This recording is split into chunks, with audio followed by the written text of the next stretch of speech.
So you got to move it on. Okay. The video is running right now. Okay. I'll tell you as soon as they're live.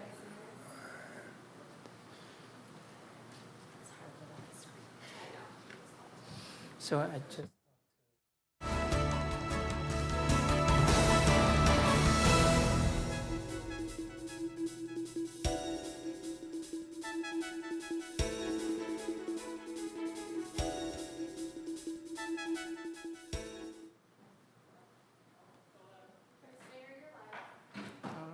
So should I hit the gavel now? It's 4:05 in the afternoon. The date is September 27, 2023. I would like to call to the order the closed session meeting for the City of Westminster. And City Clerk, please call roll. Mayor Nguyen, Vice Mayor Nguyen, Yes, I'm here. Councilwoman Fan West, Councilmember Monzo, I'm here. and Councilmember Ho. I'm here. Vice Mayor, you have a quorum with Mayor Nguyen and Councilwoman Fan West absent. All right, thank you, City Clerk. Do we have any speakers for closed session today? We do not. All right, so please read the title into the record, please. Thank you, Vice Mayor. So the City Council will recess to a closed session for the following purposes. Conference with legal counsel pursuant to Government Code Section 54956.9D1, existing litigation with case Hernandez v. City of Westminster, and conference with labor negotiators. Designated representative is the Director of Human Resources and Risk Manager, Jody Greiner. Employee organizations is Westminster's Police Officers Association, Westminster Municipal Employees Association, Management, Administrative, and Confidential Employees, and Executive Employees. All right, thank you, Madam Clerk. Now we will close for our closed session meeting, please.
Good evening. It's now 6:05, and I would like to reconvene the Westminster City Council successor agency to the Westminster Redevelopment Agency. Meeting to order. Okay, City Clerk, please call roll. Mayor Nguyen, Vice Mayor Nguyen, I'm here. Councilwoman Fan West, Councilmember Monzo, I'm here. Councilmember Ho. Here. Vice Mayor, you have a quorum with Mayor Nguyen and Councilwoman Fan West absent. Thank you, Madam Clerk. Now we're going to do the salute to the flag. Councilmember Manzo, can you do it, please? Please join me. Ready? Begin. I pledge allegiance to the flag of the United States of America and to the republic for which it stands, one nation, under God, indivisible, with liberty and justice for all. Please remain standing and bow your heads. Heavenly Father, we ask for your guidance as we meet tonight to conduct business of our city government. Help us keep in mind that we are here to serve the people of the city and enable us to make our decisions so that we may do what's best for all citizens we represent. Amen. Amen. Please be seated. Thank you, Councilmember Manzo and Councilmember Ho. Next is City Attorney closed session report. Do you have any? Thank you. Yes, there was 2 items on the closed session. One concerning an existing litigation case, Hernandez versus City of Westminster, and second, labor negotiations. There was discussion on both and direction was provided. There's nothing to report. Right, so we move to ex parte communication. Madam Clerk, are there any speaker that we have? Oh, actually, you guys, council member, we have any? Okay, seeing none, move to the next. Clerk report, please. Vice Mayor, I have no report tonight, other than if you are interested in serving on one of our boards and commissions, please reach out to the city clerk's office for an application. That concludes my report. Thank you, Madam Clerk. City Manager, any report? Yes, thank you, Vice Mayor, members of the council, members of the community. So October is National Breast Cancer Awareness Month, and the Police Officers Association and Police Department have teamed up in an effort to bring awareness to breast cancer in October by allowing uniformed personnel to wear pink patches.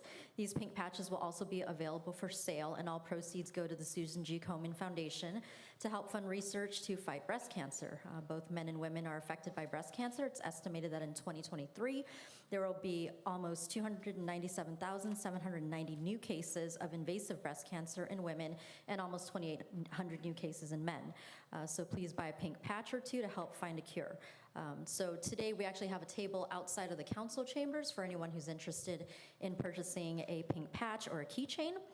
If you're not able to join us, you can call WPD Property Technician Kelly Wells at 714-548-3822. Again, 714-548-3822. Pink patches are $10.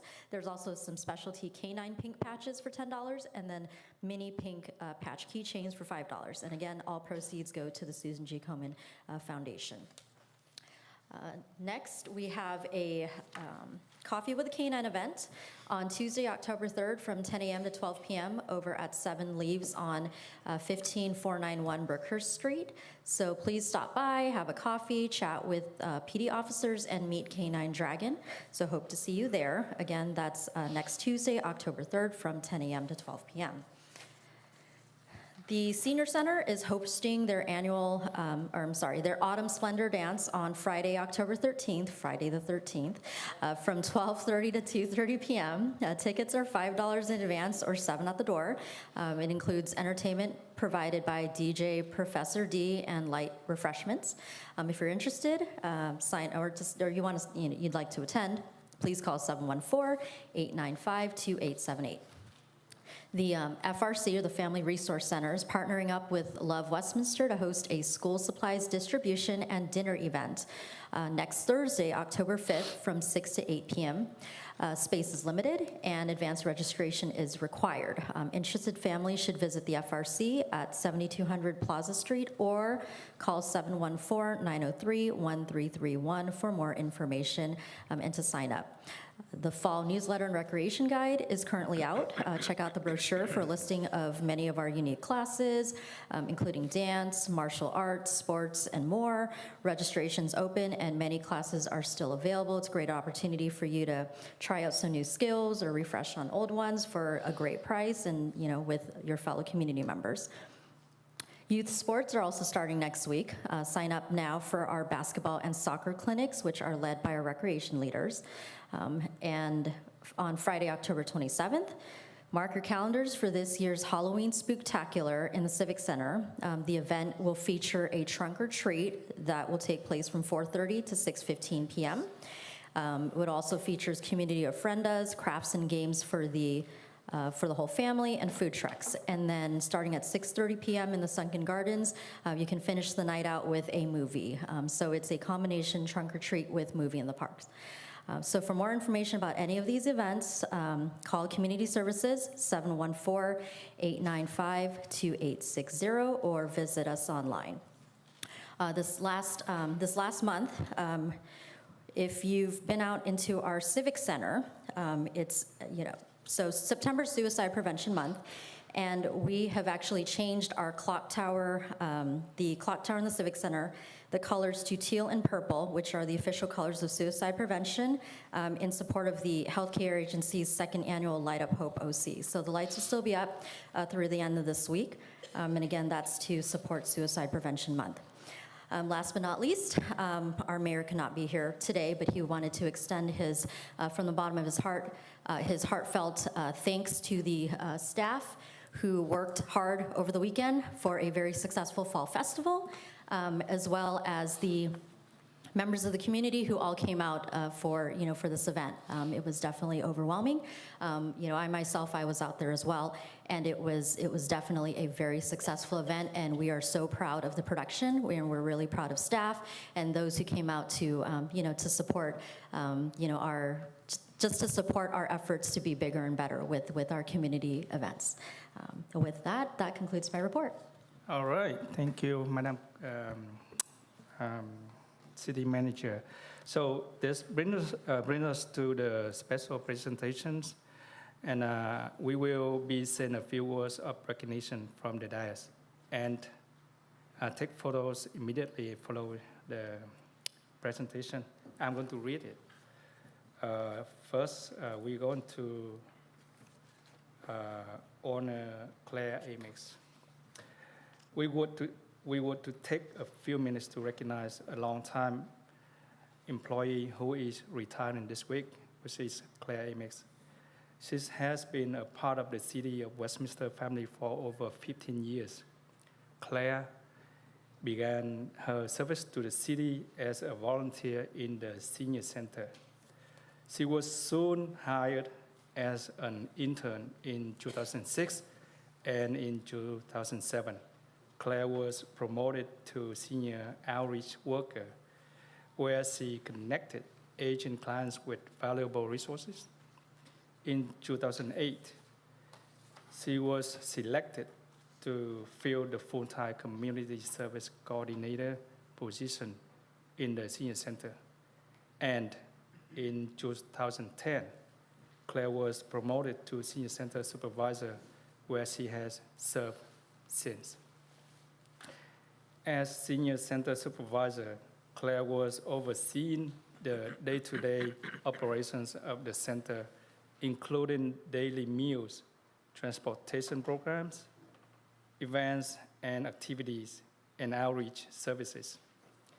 Notably, during the COVID-19 pandemic and the closure of the senior center, Claire managed the weekly distribution of over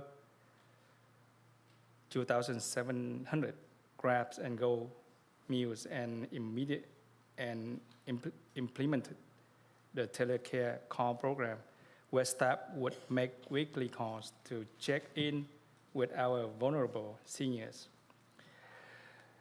Her impact on the senior center, the patrons, and the center staff will be felt for years to come.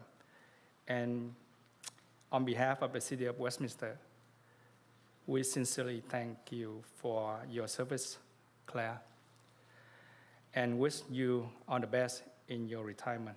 Congratulations.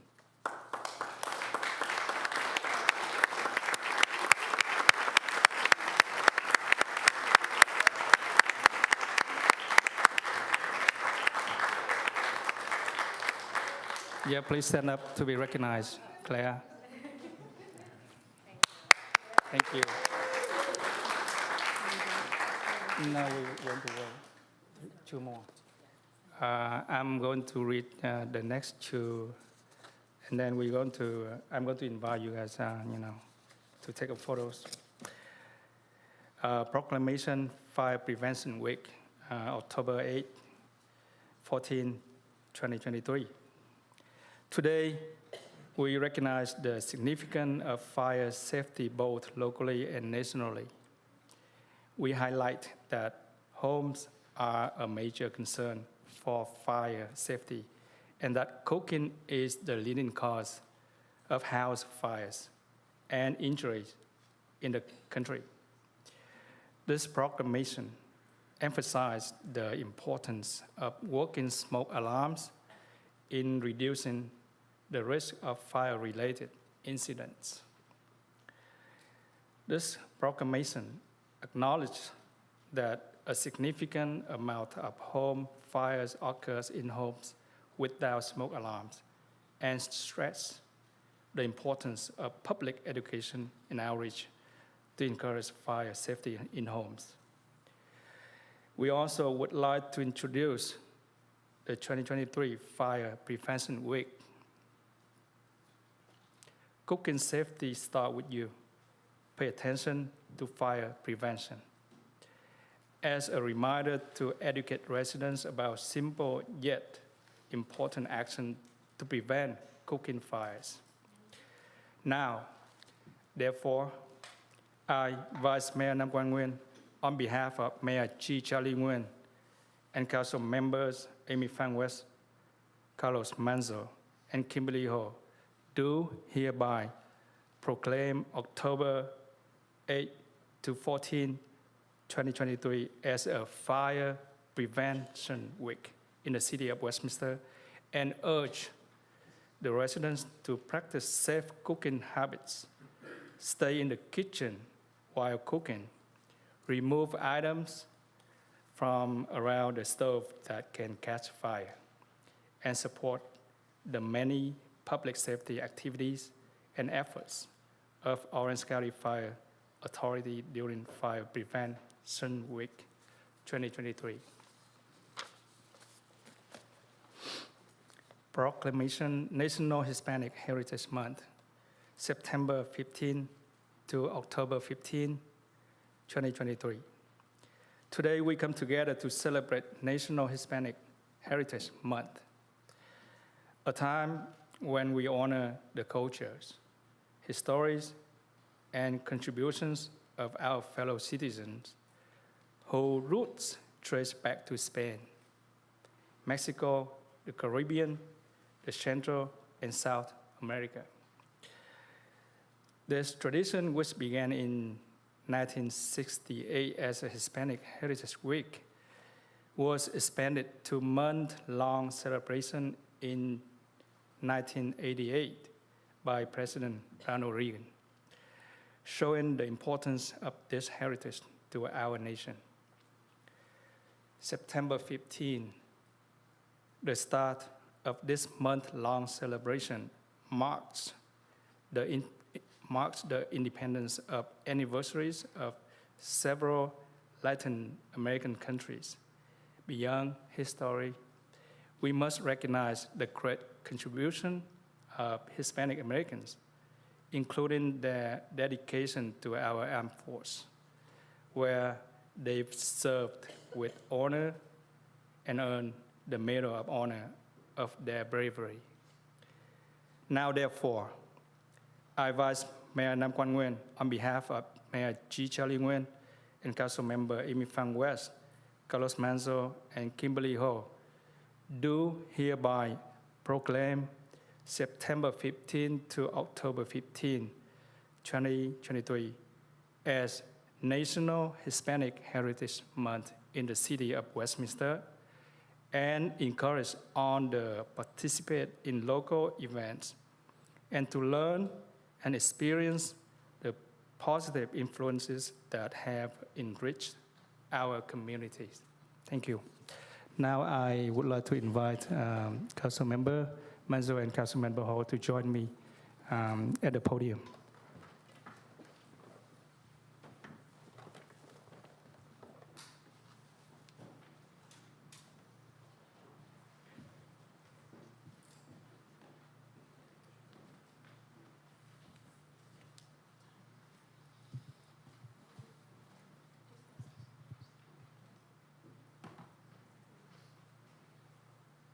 This one's for Claire, right?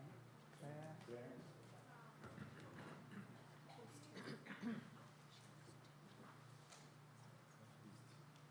All right, Claire, this is for you. Thank you for being with us. Contribute a lot of effort to build this city and to keep the city clean and healthy. Thank you. So you wanted to say anything? Did you want to repeat that? No, I'm okay. I don't want to repeat it. Okay. Thank you, Vice Mayor. Claire, I don't have the words to express how the gratitude that we and our community have for your services all these years. I know our seniors, when they see you, their faces light up because you're so, I mean, when they see you, you're smiling, so that makes everybody smile, and you're going to be so missed. You're going to be so missed, and I'm grateful that I got to know you, and thank you from the bottom of my heart or your commitment to our community. Thank you very much. Claire, I am shocked to hear that you're retiring. You're too young. Oh, thank you. Oh. But besides that, we need you. And the senior center people need you. Over the years, I noticed that every time I come to your event, it gets bigger and bigger and louder, and the seniors really enjoy themselves. And all the parties that you've helped put on. And I'm really going to miss you. So please do consider come back and part-time maybe. We can't have parties without you. Thank you so much for all you do, all you have done. Thank you. And enjoy your retirement. But don't forget us. I will. Come back. Claire, you want to say something? Thank you. I didn't plan on saying anything, but I do appreciate this. It means the world to me. The Senior Center, the City of Westminster, has been my life for the last 17 years since I've been here. I moved from Maryland, and the seniors are my life here, and they're my family, and that's how we treat them over there, and it's just been a pleasure. I mean, I've gotten to know them, they've gotten to know me, we've gone through so much together, and we're just there to serve our seniors, and I've just enjoyed it so much. And I will miss it. I will be back. I'll volunteer. How's that? I will come back and volunteer. But it has been wonderful, and thank you so much for your support. It's been great. Thank you. Thank you. Yeah. You want to put it?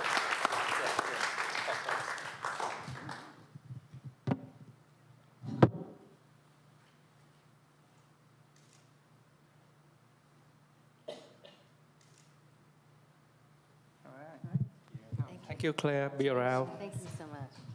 Thank you. So the next one. Okay. Put a 5G. 5G.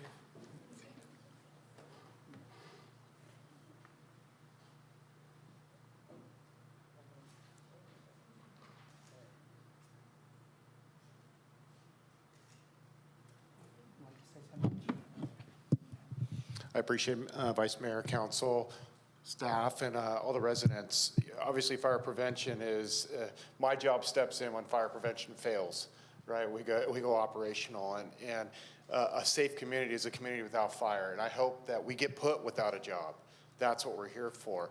My firefighters, my inspectors, my code enforcement, my plan checkers, their whole goal is to keep the public safe in everything we do with inspecting the structures, making sure that everything we can do on our side provides you with as much safety as we can. But obviously it's a team.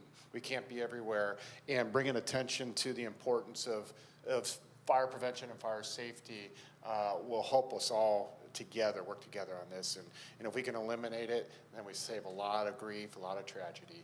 We've had several of them recently, locally, as well as when I was in Lahaina. You think about the things that go on, and it's life-changing moments for everybody that's involved. So I appreciate you taking the time tonight and taking this moment, recognizing this week and the importance it is in public safety. All right, thank you.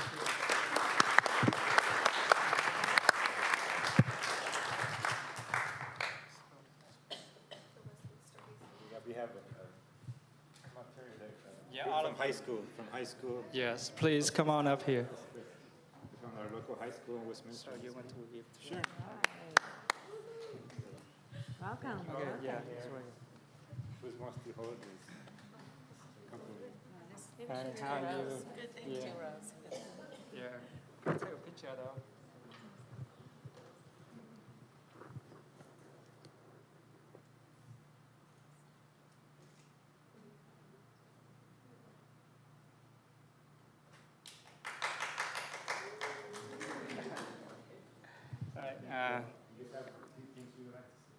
Yeah, any of you want to speak? So first and foremost, we want to thank you all for being here. This is such an honor to be here and be actually able to receive this proclamation. I can't even speak because I'm so nervous. We are so thankful for this. This is such a wonderful experience and opportunity for us. Never had I thought in my life I would be here and be able to hear you guys. So it's such a cool experience. I'm so happy to be here. And I'm very thankful from the bottom of my heart to be here with you guys. Anything else you guys? Oh, we are from the program called Puente, which is a program that helps students have a chance at four-year university. So we are an academic program. From Westminster High School. From Westminster High School, yes. So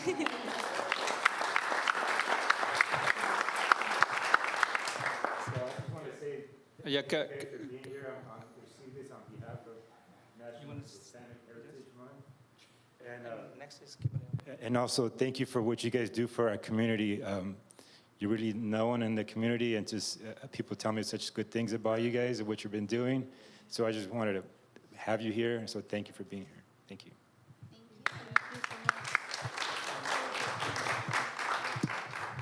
All right, I just want to say a few words. We are a city. Thank you for coming up here, and the National Hispanic Month is very important to us as a city. We learn each other's heritage and cultures.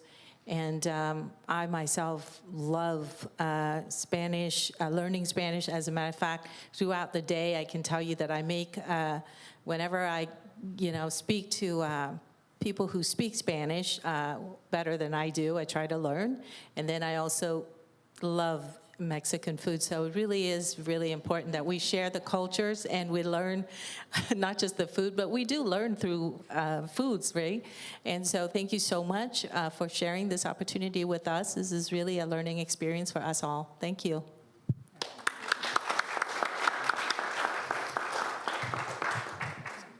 All right, thank you, council members.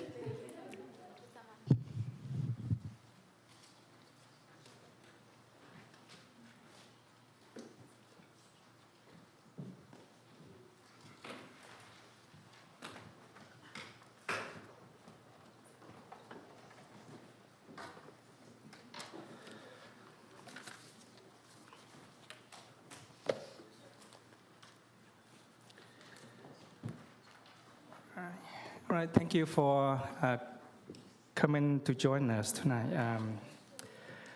Next is oral communication. City Clerk, please read it into the record, please. Thank you, Vice Mayor. This is the time of the meeting that members of the public may address the City Council regarding any items on the agenda or non-agenda items that are within the subject matter jurisdiction, except public hearing items.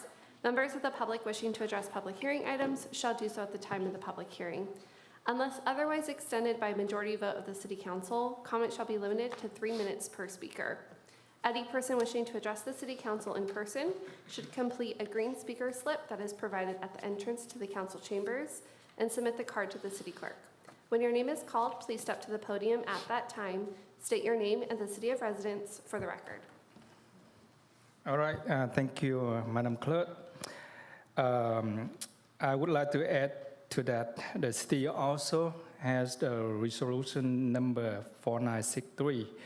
This resolution is the resolution of the mayor and city council of the city of Westminster establishing rules of decorum and civility at the city council meeting. And I would like to ask that we treat each other with courtesy, listen to city officials, city staff, and members of the public respectfully, exercise self-control, avoid threat of violence, avoid loud, assaulting, and offensive communications. Be open-minded and consider all viewpoints. Allow all members of the public to speak without intimidation or interruptions. The rules of decorum is that no person attending the city council meeting shall engage in disorderly conduct that disrupts, or embeds the orderly conduct of the meeting. All remarks from the public shall be addressed to the presiding officer running the meeting or the city council as a whole, not directly to another member or members of the public. All individuals attending the city council meeting should all be the presiding officer and the rules of decorum. If the member of the public fails to abide by these rules, the presiding officers, which is me, Vice Mayor, shall issue an official warning and may result in being asked to leave the chambers. With that, I would also like to remind the public that their youth attended the meeting and watching remotely on YouTube. So I do request that we do not use any profanity language. All right, City Clerk, please call for first speaker. Our first speaker is Hung Nguyen. Hung, are you in chambers? All right, our next speaker, Jessica Rodriguez.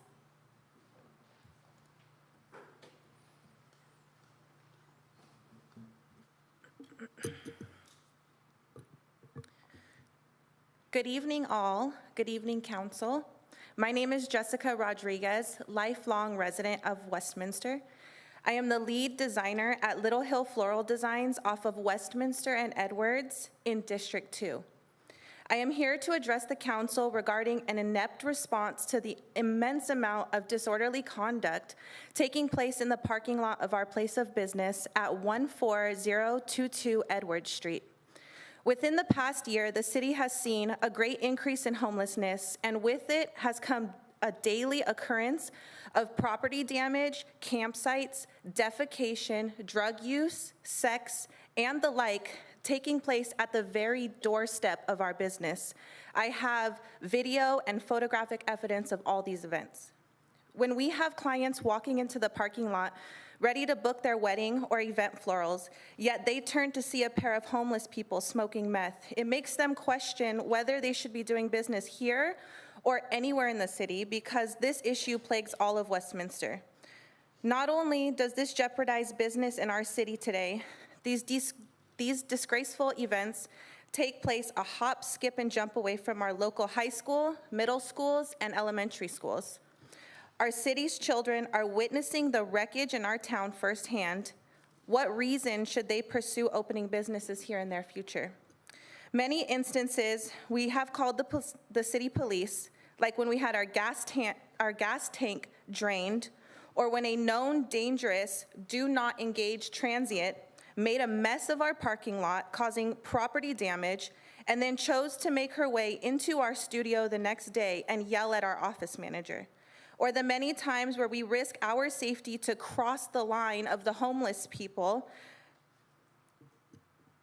sleeping in front of our doors, butt naked and on drugs. These calls have many times fallen on deaf ears. The lack of action is damaging the reputation of my business and my city. It's understandable that there are many restrictions when policing the homeless. Maybe a regular, quick sweep through the parking lot every couple of nights could help ease the activity in this area. The units already make their way by our business, but because it's a bit tucked away, it may be difficult to identify any wrongdoing. We aren't asking for much, we just need a little bit of help to continue doing business here in Westminster, because at this rate, it's difficult while we're taking on the resulting monetary damages. I ask you, council, to please take action. Our police have not shown that our safety is in their best interest, and it's high time you do. Thank you for your time.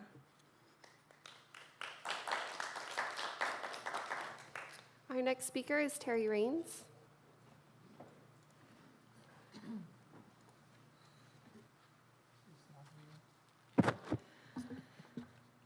Hello. Well, I thought this might be fun watching Nam Kwan run the meeting. Should be a short one without Amy and Charlie talking, though.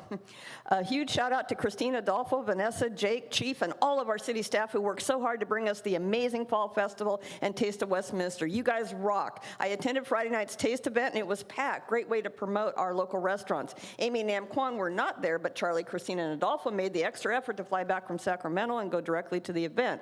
I also attended on Saturday. Nam Kwan was not there again. Amy stood out like a sore thumb, pun intended, with her over-the-top chat GPT AI prepared 3-minute speech. As an elected official, she should be able to address the community in a friendly, non-rehearsed way like everyone else. And Amy, wherever you are, your attire was ostentatious for this event. Congratulations, Claire. Thank you for your years of dedication and service to our seniors. You are leaving some big shoes to fill. Your warm and welcoming demeanor will be greatly missed, especially by our seniors. I'd also like to wish Shelley Stevens the best of luck in her move out of state and thank her for her service. I'm outraged that we will have to wait until the end of meetings to make positive comments like these. Item 5.1 soon. Item 5.1 will probably be continued again since the princess isn't here to appoint her replacement. I really want to know why David Johnson and Gerald Sitchell resigned so soon after being appointed. I sent 3 emails about the foundation's structure as reflected on the state filed documents, but received no response. Item 5.5, while it is not unheard of for a city to provide a small amount of initial funding to a city-oriented community foundation, for our city, $20,000 to $25,000 is a lot of money. I support providing some seed money, but only with a formal written agreement spelling out the terms of what it is to be used for, that it is one-time funding only, and whether or not the foundation is obligated to pay back the city in the future. Item 7.1 is upsetting. There was so little detailed information provided about these commissions during the dismal recruitment effort. Publishing in the Herald Journal does nothing. No one wants to serve our city because of this council. The staff report is incorrect and incomplete. There was no agenda item in January to disband the Commission on Aging. The Parks and Rec Commission is not the appropriate body to provide input and ideas to council on the needs and wants of our seniors. Did the city actively recruit for the Commission on Aging by reaching out personally to everyone registered with our senior center? Since January, has the city reached out to all the local colleges, school districts, arts-related businesses, local artists, the Rose Center, and other nonprofits in multiple languages regarding the Cultural Arts Commission as promised? Did council members reach out to their constituents? Why is none of this in the staff report? It doesn't cost anything to keep these commissions and continue the recruitment, so please vote no on this tonight. Nam Kwan, I asked this last time, but you weren't here. Why did you request copies of the failed 2021 recall petitions for Charlie, Tree, and Kimberly? You better not do anything nefarious with the proponents' names, addresses, and signatures, or there will be heck to pay. You can bank on that. Thank you. Our next speaker is Tony Bowie.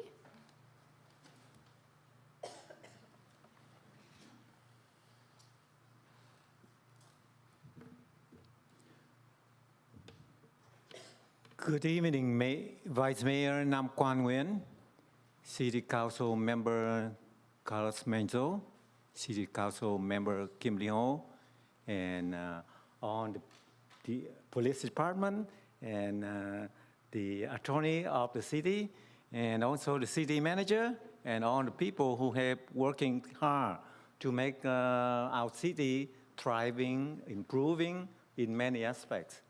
I came here to raise my concern on 3 items that in the future, we have to keep our city working together as a team, that all of you is elected by the people. You should work together as a team and try to minimize the friction between the groups. That is all the people of Westminster want to see a city of Westminster improving in many aspects. And today I have 3 items that I would like to bring up. First, many people have the tendency want us to be, city of Westminster to be sanctuary city. No question is we should, all of you should vote no on no sanctuary city. That means we should respect on the legal immigrant or legal people to stay in our city. And secondly, respect law and order. That means we have to support police department, fire department, or ambulance service to make our city safe for all the people. And thirdly is no cannibalistic business. In the future, a lot of people will come to us, our city, to get into the business of cannibalism. And therefore, I suggest we should not go in approving, even though they bring business to our city. So try to help our younger generation not involved in drugs addict. And the last one is the city should help people to legalize existing construction. A lot of people making illegal construction, but now it's the time to legalize them, help them so that they can build more ADU units to help us to solve the problems of homelessness or making our city thriving in terms of making business improving. That is all my concern. Thank you for listening to my concern.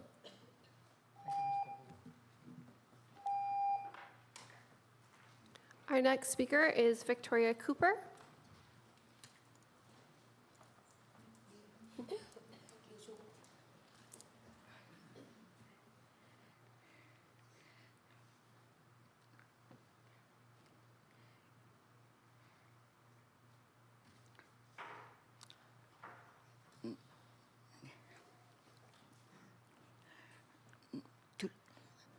I want to talk.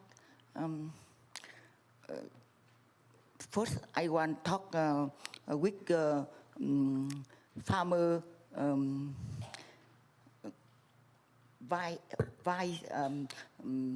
Kimberly Hồ.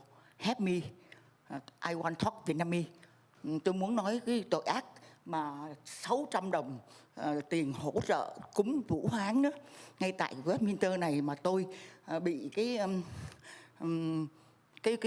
bộ phận mà hỗ trợ đó, tiền 600 đồng của người dân, mỗi người một người dân Mỹ được chi trả 600 đồng. Thì không biết tại sao cái lý do mà cái bộ phận mà chi tiền á, họ đem họ chặn lỗ của tôi, nhưng là trấn lỗ của tôi, và có cái băng đảng của cái băng đảng bố già ngay tại Westminster này, họ luôn họ đem họ làm nhục tôi và họ bảo tôi là khùng điên ngay tại trong cái thành phố Westminster này, ngay tại cái buổi họp này nè.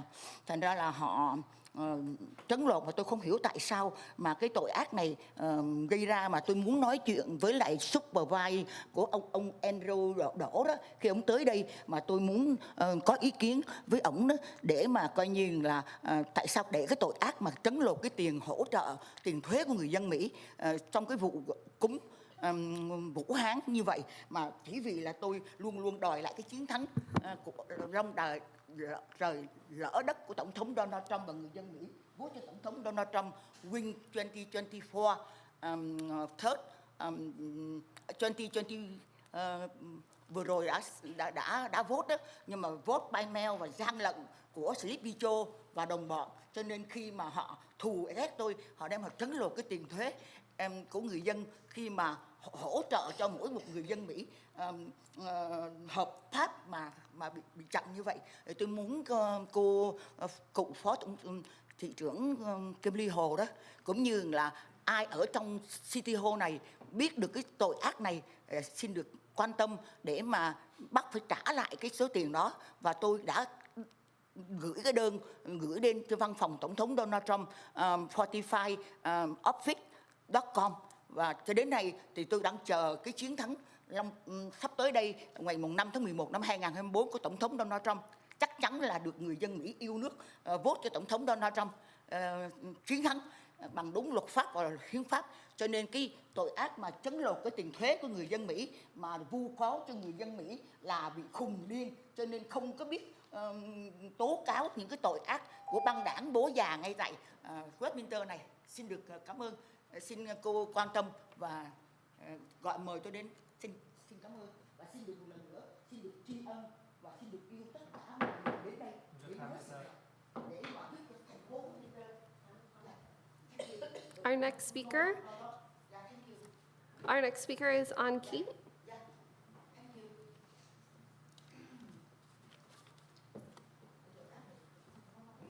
Hello, good evening, Vice Mayor, Councilman Kim Lee-ho, and Mayor and lawyer and all officer and all lady.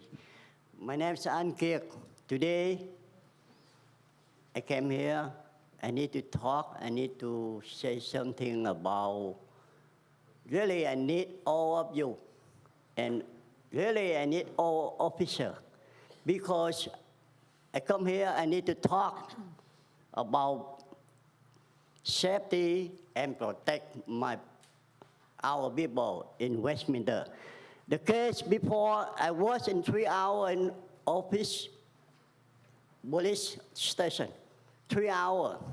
And they said the case here, the guy beat the woman like boxing, knock out, and the guy still there, our people, in his YouTube. And he showed the paper from the police, 2 guys, official police, I don't know, from Westminster or Garden Road. But he's covered by the former vice councilman member in Garden Road. That means today I need all official police and all of you working out about this guy and have to warning him or whatever police doing, because he's danger. They're our people in Westminster. That today I need to come. I don't know today I say the right thing, but safety and protect, I have to talking. Thank you very much, all of you. Thank you, officer. Thank you, old lady. And I'm going to go ahead and call Hung Nguyen. Yes.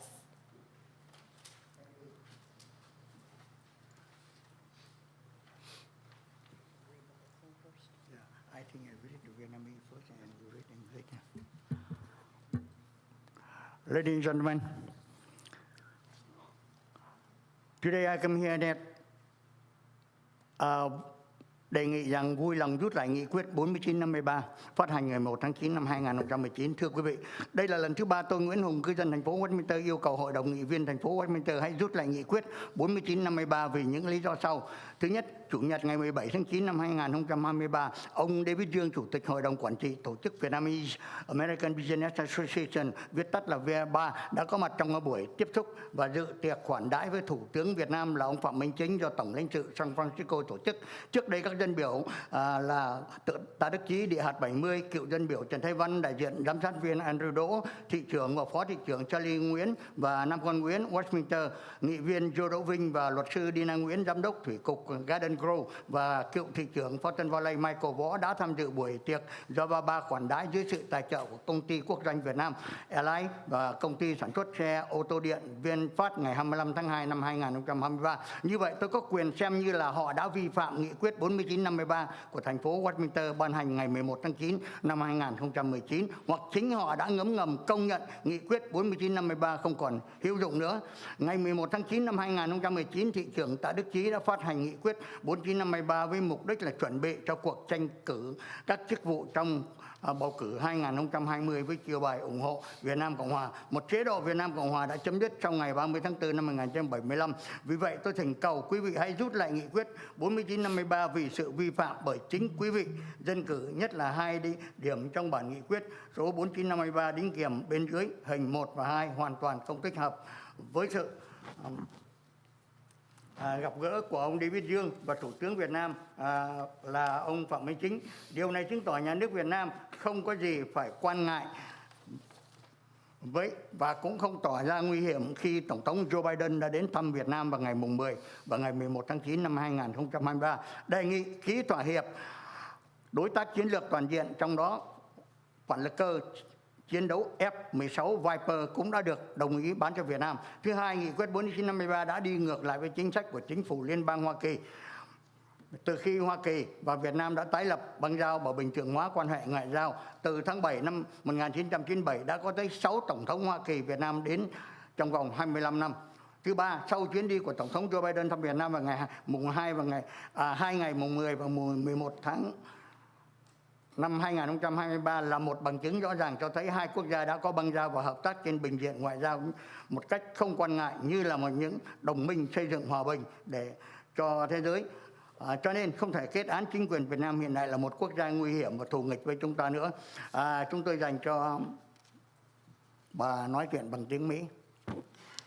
Ladies and gentlemen, this is the third time I, when Hung, a resident of Westminster City, requests that the Westminster City Council please withdraw Resolution 4953 for the following reasons. One, Sunday, September 17, 2023, Mr. David Zong, chairman of the board of directors of BABA, was present at the meeting and attended the banquet with Vietnamese Prime Minister Mr. Pham Minh Chinh, which was organized by the Consulate General of San Francisco, Assemblyman Tri Ta, District 70, former Assemblyman Van Tran, Representative Supervisor Andrew Doe, Mayor and Vice Mayor Chi Charlie Nguyen and Nam Quan Nguyen, Councilman Joe Do Vin and lawyer Adina Nguyen, Director of the Garden Grove Water Department, former Fountain Valley Mayor Michael Vo attended the party hosted by BABA under the sponsorship of state-owned company Vietnam Airlines and electric car manufacturing company VinFast on February 25th, 2023. So I have the right to consider that they have violated Resolution 4953 of the City of Westminster, or they've tactfully recognized that Resolution 4953 is no longer useful. Former Mayor Tri Ta issued Resolution 4953 with the purpose of preparing for the content of positions in the 2020 election with the guise of supporting the Republic of Vietnam, a Republic of Vietnam regime that ended after April 30th, 1975 to get his votes. Therefore, I request you withdraw Resolution 4953 because of the violation by your own elected officials, especially the 2 points in Resolution 4953 attached below, pictures 1 and 2, are completely inappropriate through David Zong's meeting with Vietnamese Prime Minister Pham Minh Chinh. This proves that the Vietnamese now have nothing to worry about. They did not appear to even be more dangerous when President Joe Biden visited Vietnam on September 10th and 11th to sign the Comprehensive Strategic Partnership Agreement in which F-16 Viper fighter jets also agreed to sell to Vietnam. 2, Resolution 4953 has gone against the policy of the U.S. federal government since the U.S. and Vietnam have reestablished diplomatic relations and normalized diplomatic relations. Since July 1997, 6 U.S. presidents have come to Vietnam within 25 years. 3, after President Joe Biden's trip to Vietnam on the 10th and 11th, there is clear evidence that the two countries have unconcerned relations and cooperation at the diplomatic level, all allies in building world peace. Therefore, we cannot condemn the current Vietnamese government as dangerous and hostile country to us. 4, Tri Ta himself also presented a resolution honoring actress Ngo Tan Van, who is related to former Vietnamese Prime Minister Nguyen Thanh Duong. 5, Mr. Bui Kong is currently the head of the election campaign committee of former Congressman Van Tran, and many candidates such as Mayor Chi Charlie Nguyen, Deputy Mayor Nam Quan Nguyen, and oh well, didn't get there. Thank you very much. Thank you very much. And our final speaker for tonight is Thuy Vo.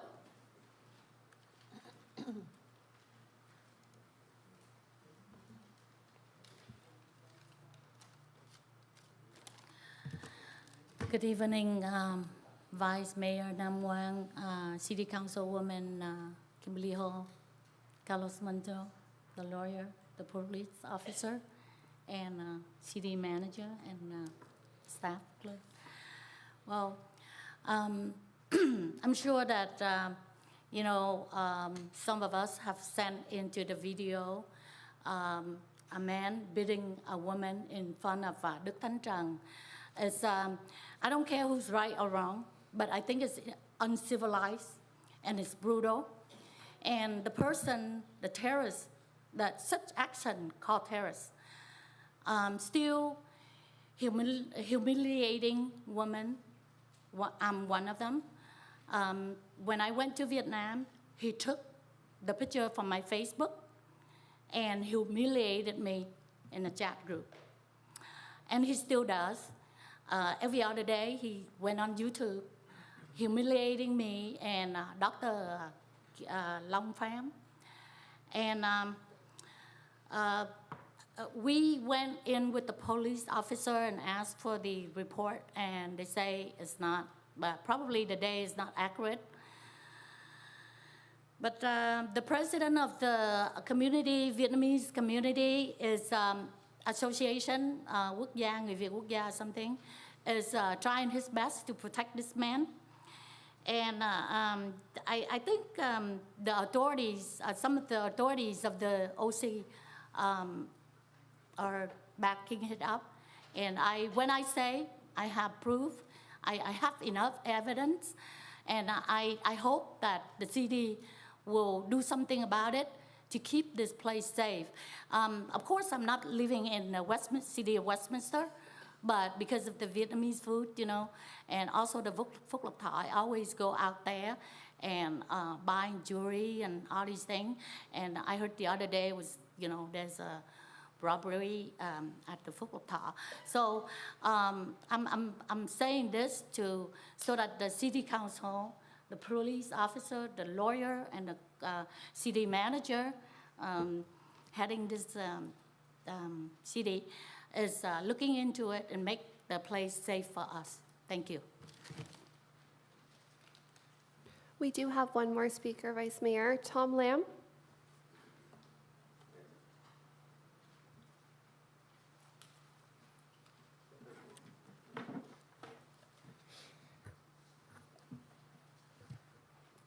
Kính thưa ông Phó Thị trưởng, kính thưa Hội đồng thành phố.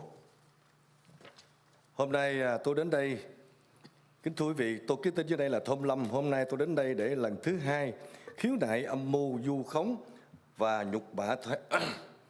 Theo tôi có sự sắp xếp đặt giữa thị trưởng và phó thị trưởng và nghị viên Kimberly Hồ, cùng với hai diễn giả Quỳnh Tuấn Kiệt ngày 28 tháng 6 2023 và Phạm Kim Long ngày 13 tháng 9 2023. Sau đó, nội dung ông Quỳnh Kiệt tôi đã khiếu nại trước đây xin miễn lặp lại. Hôm nay tôi muốn đề cập việc ông Phạm Kim Long.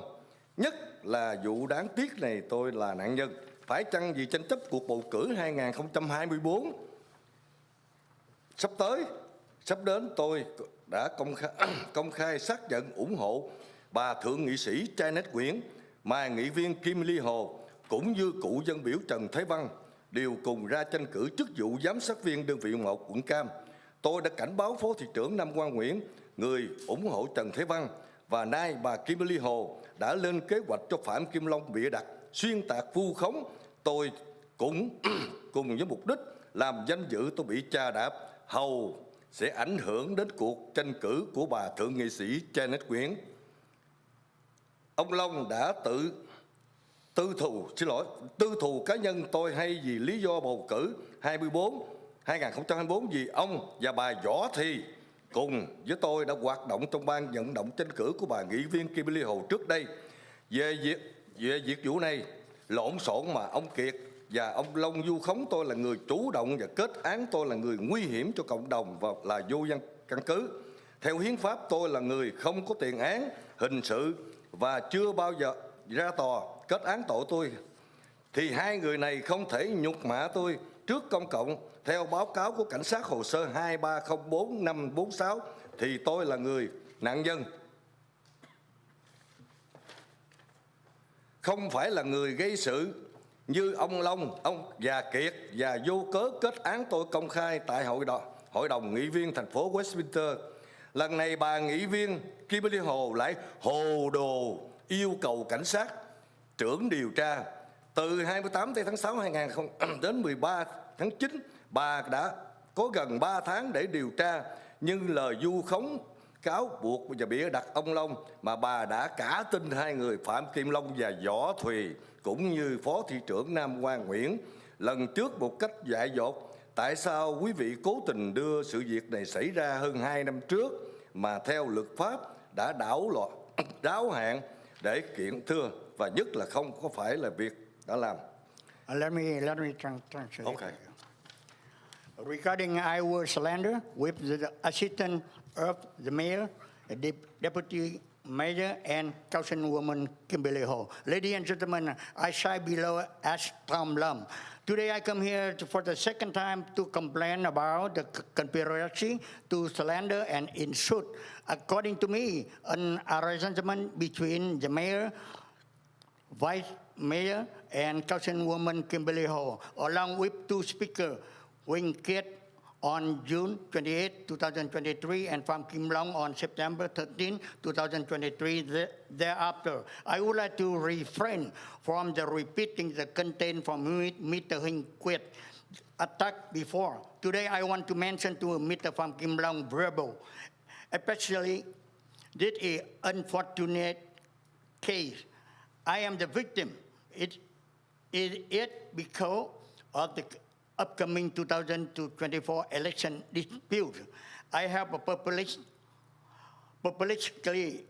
confirmed my support to Senator Janet Nguyen, but Councilwoman Kimberly Ho, as well as former Congressman Taiwan, are both running for the position on Supervisor District 1 of Orange County, ? I want the Vice Mayor Nam Quang Nguyen, a supporter of Chen Taiwan, and now Mrs. Kimberly Ho had planned for Pham Kim Long to fabricate this talk and slander me with the purpose of trampling my honor. So will it is the reason I affect Senator Janet Nguyen election campaign. Mr. Long had a personal vendetta against me or for the 2024 election because he and Mrs. Võ Thùy and I were active in the former campaign committee of Council Kimberly Ho. Regarding the incident, Mr. Kiet and Long slander me as an initiator and accuse me for to being a dangerous and terrorist to the community with the baseline. According to the Constitution, I have no criminal record, and I have not been convicted by the court. So these two people should not humiliate me in the public. According to the police report, the number 2304546, I am a victim. I guarantee on this complaint are true. If the city does not apologize for me within 20 days, I will go to the court. Thank you. Thank you. Vice Mayor, we have no further speakers. All right, thank you, Madam Clerk. Now we move to consent calendar. Before we do that, could I make a comment? Yeah, sure. Yes, earlier a speaker regarding the homeless in District 2. I know this is your district, but what was the street? And I wanted to see if staff could look into that or The address is help her. it's on Edward Street. Yeah. I believe it's 14022 Edwards. Yeah, she seems really frustrated, and if it's affecting her business, I know how hard it is to be, a business, to run a business these days, and so it would be helpful if we can, take a look into her situation. Yes, Councilwoman, Councilman, Commander Weber has already given her his business card, and I will take the opportunity now to also encourage her and anyone else that's having police issues to call us when they're happening immediately, so we may get out there when it is occurring and do something about it. I know that I do have a business, I do have a building in the city of Garden Grove. So for the city to help, it's, I guess, business owners, business owners have to sign on or something before they could remove trespassers or homeless? I mean, they're not because they're homeless, but because they're trespassing or loitering. So if so, could I'm sure we are all under the same state law, and if you could educate the public or the owners, I think it would make it less frustrating, because I myself, go through the same thing as a business owner. Yes, so we call them letters of authorization, and business owners, usually it's property management. We have a pre-existing form they can fill out, or they can just make it themselves, sending it to the police department, and that letter of authorization authorizes us to act as their agent for their property, which gives us the authority to cite for things we generally can't cite for on private property. So it does sometimes tie our hands when we have somebody come in and go, oh, all these things are happening on my property, but if they're not calling us, and it's private property, we can't do too much about it. If they call us and they have a letter of authorization that can be found and directions for filling that out on our website, we can go on there, we can enforce laws as their agent on their property. I understand, and the reason I speak out about this is because I went through the same thing, to learn that number one is you have to have the owner of the building, like the landlord, and not the business owner. So the business owner, like herself, could be leasing a space from the landlord, and so if so, the landlord needs to be the one to fill out. So, I mean, it took us a little while to really understand the law and what was necessary for us to, have that, to draw that conclusion, or, get some help from the police. So I think it might be necessary for us to, educate just in general, just anybody who has that frustration, and that could be very helpful to them. Correct, and we actually do hear that frustration from a lot of business owners that we're working with, because we are contacted a lot for this issue, that they cannot get the business owner tries to get a hold of the property management, and property management aren't necessarily very responsive, so it sometimes takes us months to get those letters to help them in those situations. Our HLO team, our Homeless Liaison Officer team, does go out and proactively get letters of authorization from locations, but it's frustrating for them too. They can ask, they can educate, but it's up to that property owner to actually execute.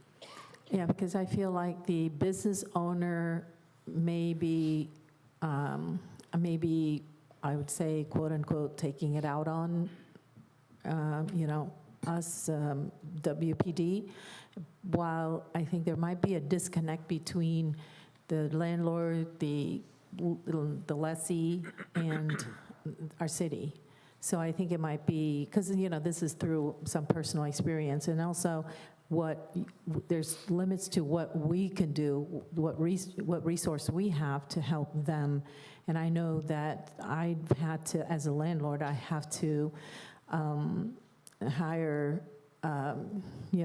just security, whether it be patrol or, someone on site, et cetera, to help in addition to whatever it is that you can do for them.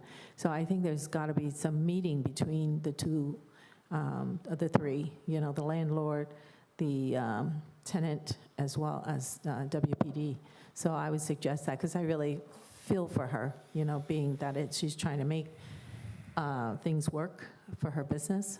And, so that would be helpful to her. Thank you. And we feel for her as well. Thank you.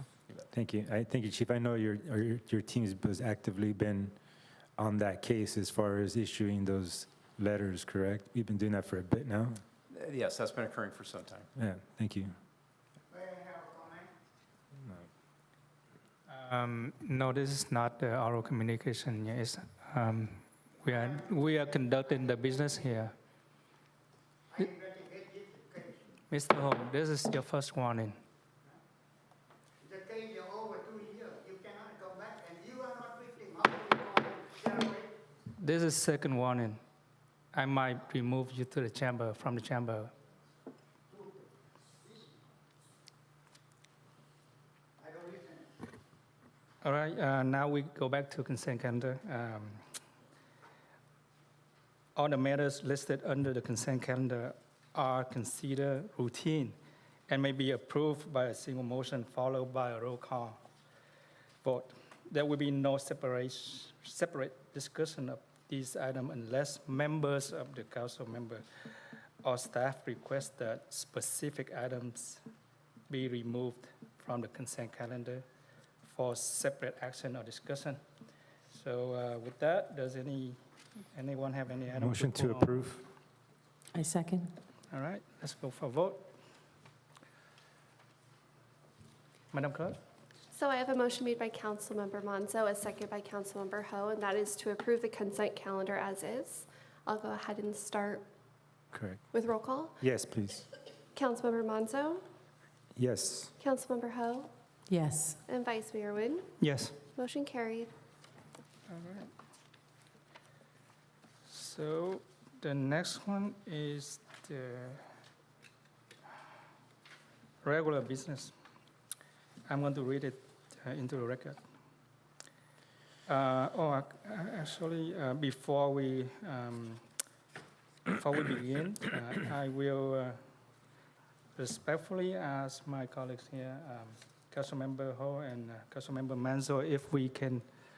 I will make a motion to move item 5.1 and 5.5 to the next meeting. I second. All right, thank you, Councilmember Ho. Can we go to the vote? Okay, so I have a motion made by Vice Mayor Nguyen, a second by Councilmember Ho. That is to push agenda items 5.1 and 5.5 to the next meeting. Yeah, that's correct. Okay, I'll go ahead and call roll call vote. Councilmember Monzo, Yes. Councilmember Ho, Yes. and Vice Mayor Nguyen. Yes. Motion carried. Thank you, Madam Clerk. So next is 5.2, approval of amendment to the agreement with SDI Present LLC for continued provision of the citywide information and technology consulting services in fiscal year 2023-2024. So is there any discussion that we want? I'd like to entertain a motion here. A motion to approve. A second. I have a motion by Councilmember Monzo, a second by Vice Mayor Nguyen.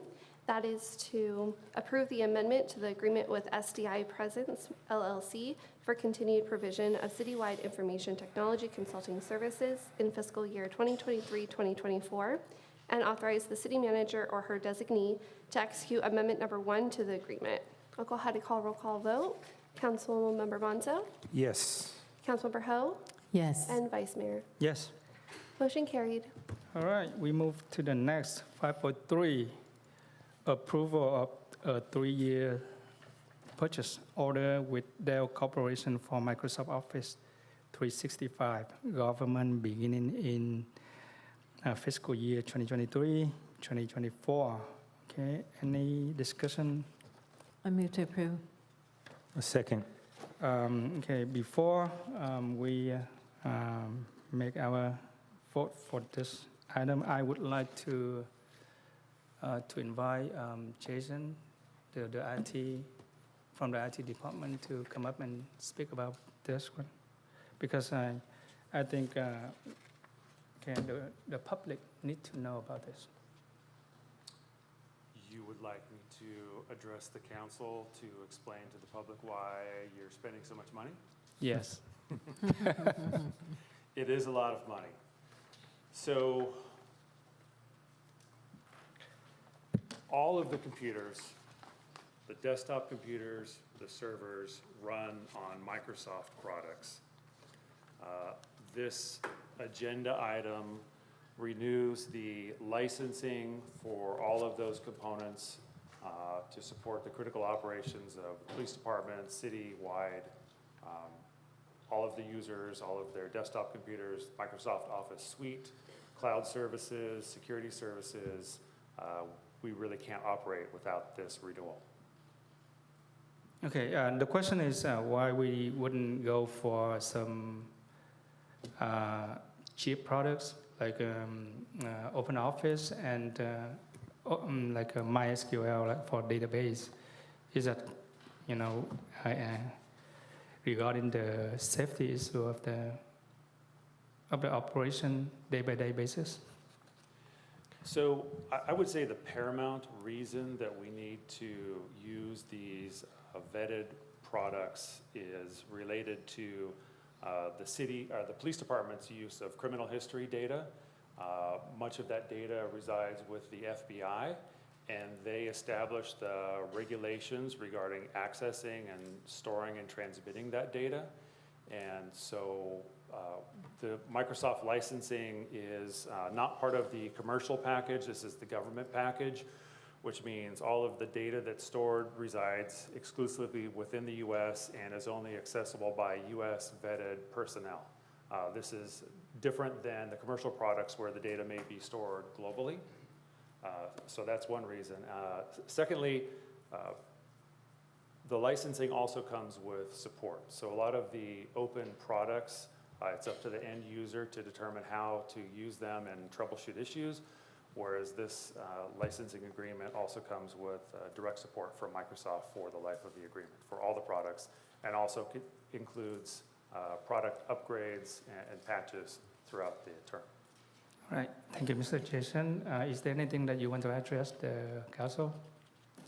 Since Yeah, you are here, any questions? I have a question. Yeah.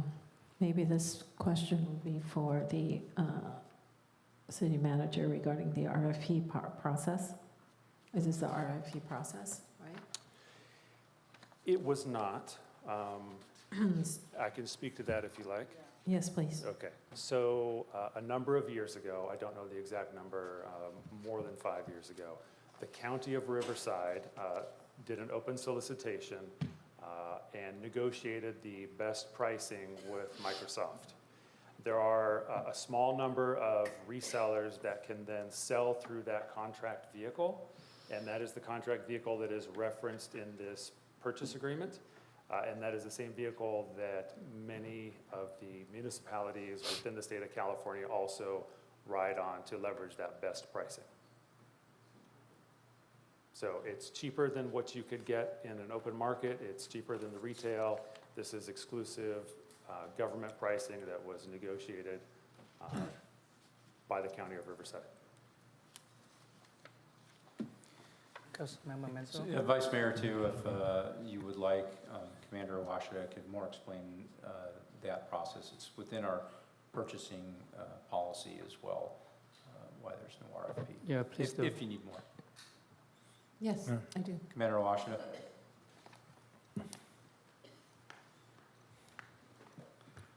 Vice Mayor, council members, city staff. Essentially, our purchasing manual through the city, specifically subsection 4.3, allows the city to do what they call a piggyback contract.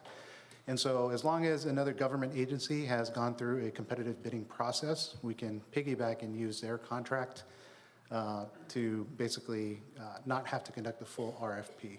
We did go out and get additional quotes on this, however, and as expected, the negotiated contract that Riverside County had negotiated was the lowest price, which is also the vendor that we selected, Dell. which is the contract agency for also Santa Ana, who signed, I believe, a contract using Riverside's contract in January of this year. Newport Beach also just signed a contract using the Riverside contract as a vehicle in June of this year as well. Interesting. Thank you. Thank you for that. Thank you. Yeah, Interesting. that is something that we do have in our code as one of the exceptions to bidding is when we're piggybacking on another publicly bid contract. And we also, I don't know if this is part of the California multiple award schedule or if it's just a piggyback contract. Is there, because that's also allowed too. This is a piggyback contract. Okay. Yeah, I think the piggyback contract that you're probably most familiar with is our Sourcewell contract, which is also a piggybacked one. Which one? Sourcewell, for our vehicles. Oh, I see. And if I may add, this is something that most cities do. In fact, even our heroes over at the fire department do this as well when they make their purchases. Yeah, no, my question was, you answered it, was how many other agencies are using the Dell Corporation? Yeah, I don't have an exact count. I do know those are the 3 most recent ones in Orange County. However, there are other counties up and down the coast of California.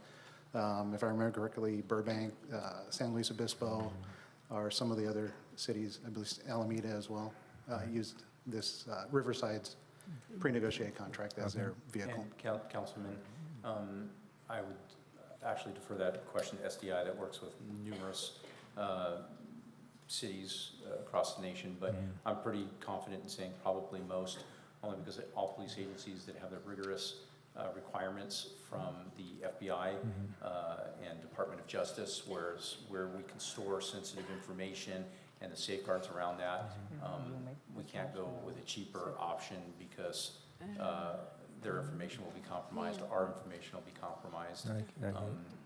In technical terms, this is a no-brainer for us. For sure. Thank you. Thank you for your report. You're welcome. Thank you. All right, very thank much. you. Is there any question for our police officer here? No? No, I learned All right, something. okay. But I'm also a bit saddened by the fact that, you know, I mean, Dell's such a big name, big brand. And so, I mean, I don't recognize the others, but I would love the others to have a chance, the opportunity. But seeing that they're not price competitive anyway. All right, so we have the motion and the second on the floor made by Councilmember Ho and second by Councilmember Menzel. That's all for call. Okay, so before I call roll, this is to approve a purchase order with Dell Corporation for Microsoft Office 365 government licenses, software assurance, and monthly subscriptions for a service period of 3 years with a total cost not to exceed $522,184.38, beginning in fiscal year 2023 through 2024 until fiscal year 2025 through 2026. I'll go ahead and call roll. Councilmember Monzo, Yes. Councilmember Ho, Yes. and Vice Mayor Wynne. Yes. Motion carried. All right, thank you, Madam Clerk. We will move to item 5.4, approval of a 5-year custody officer services agreement in fiscal year 2023-2024. Okay, I open for discussion. I have just a question. From the services, seems like pretty loud in here. The increase from our previous contract, do we have that number? I'm assuming there's an increase. Yes, Councilmember, there in fact is an increase. I'll have to get those numbers for you, and but can tell you that with industry norms, there's an increase to everything right now, including this contract. This contract is for 5 years, so it does seem pretty steep, but we did want to enter into that agreement. We have representatives from this organization here tonight if you have specific questions. And in the meantime, I will get you the number of the increase. And then competitively with is there other agencies that provide this service? Where are we with those numbers? Yeah. What are So first, and this was supplied to council in the council package, there was a little over a 10% increase the first year, followed by 4% and change each subsequent year. Yeah, but I was asking prior, the one that's just expiring. So the difference would be in the first year, 10.7 10.7, okay. increase. The second year That's- would be 4.6. All right, I get you. Yeah, Okay. from the prior contract. Okay. And then competitively with the other agencies providing the service? what So the- this was sole source, meaning no other competitors were involved in this or interested, or we could find. Okay, thank you. What did we pay prior to this? So we paid 10.7% less than the number you're looking at under 5.4. I'm not that quick to do the math in my head. You mean like 1.4 or 5? Okay. Yeah, probably around there. So, okay, let me start over. 5-year contract with Allied Universal Security Services. Who did we contract with prior to? We contracted with them. With them. So they're asking the first year's 10-point-something% increase. Why is that? Why so much? So two things, we are getting a little more coverage, and the cost of doing business. Okay. What are you getting? I'm sorry, how much did they charge before? The amount exceed, not to exceed. 10.7 lower than the number you're looking at. So the contract for the last fiscal year was 321,000 versus what they're asking for the first year's 355,000-ish, 356,000. Okay, I see. Yeah.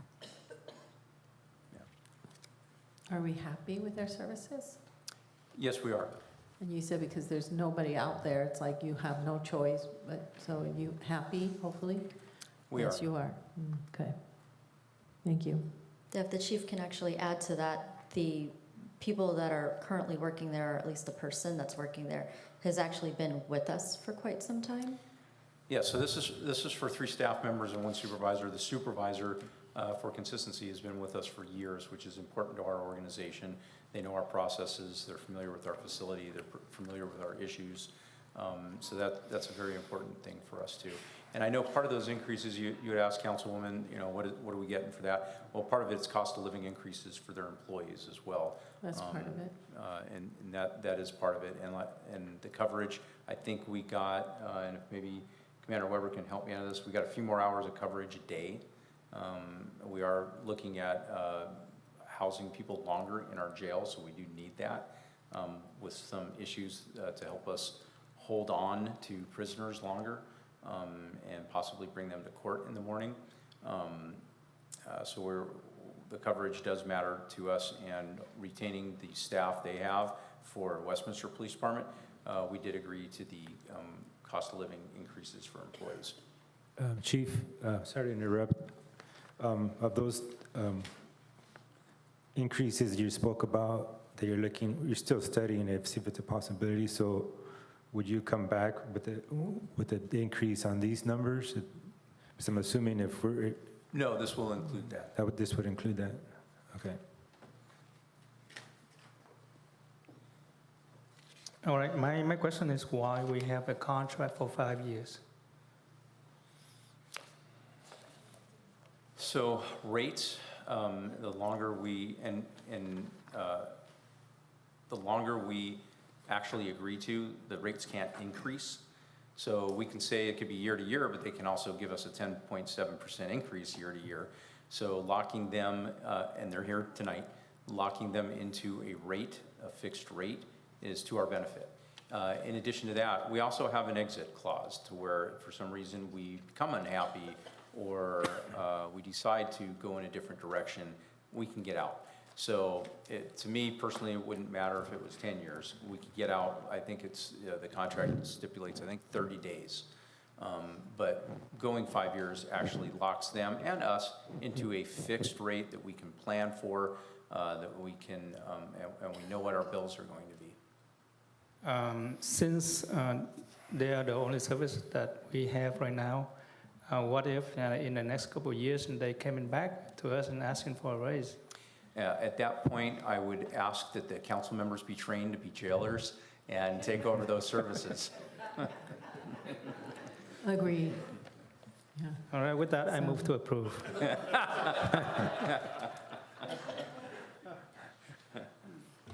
We don't have much to do. We can try. All right, I'll second it.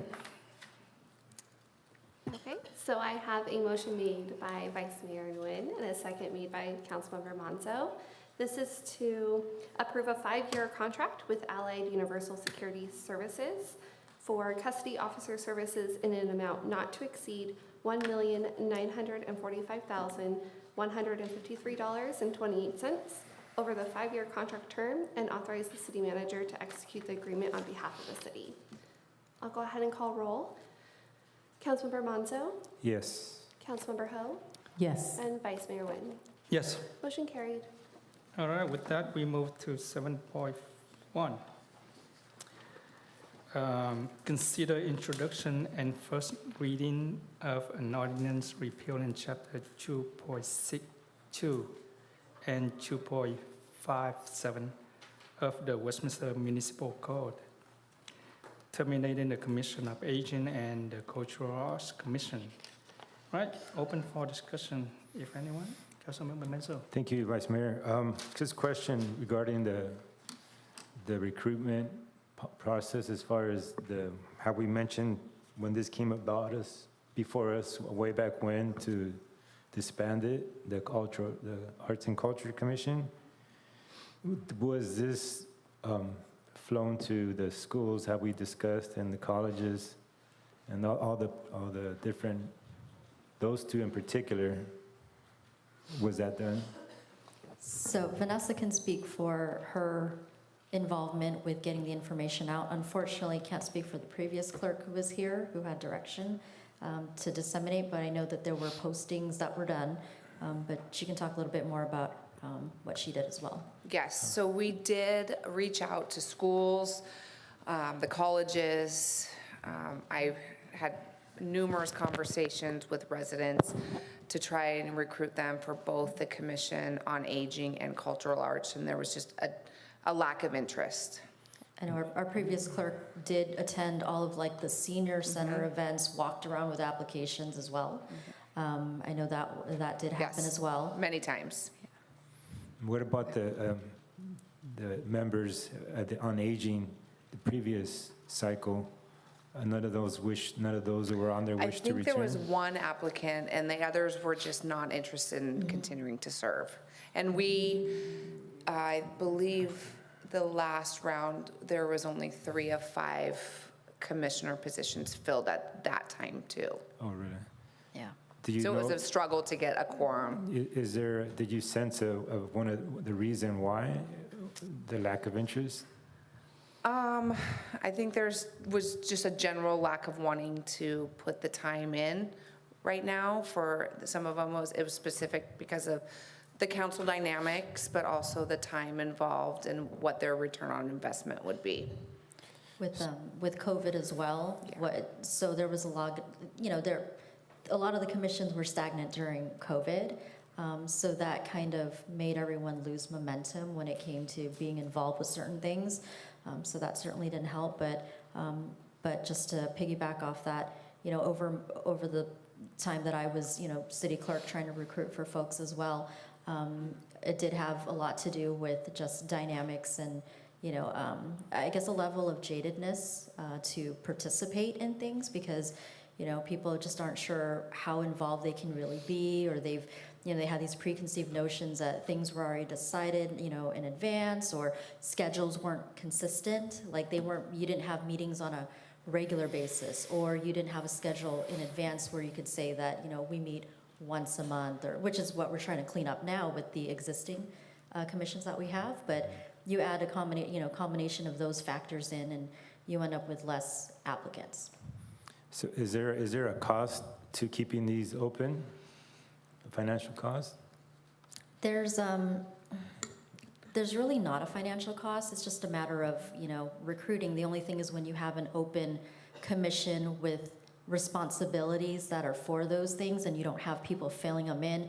If there does happen to be something that needs to be, listened to or discussed, and you don't have, enough for a quorum, then those items essentially could be stagnant, or we'd have to come back here and ask, what would you like us to do? It's kind of like our personnel board, for example, right? There are things that need to be heard, but then they can't be heard because we don't have enough people, but we have to have a personnel board. So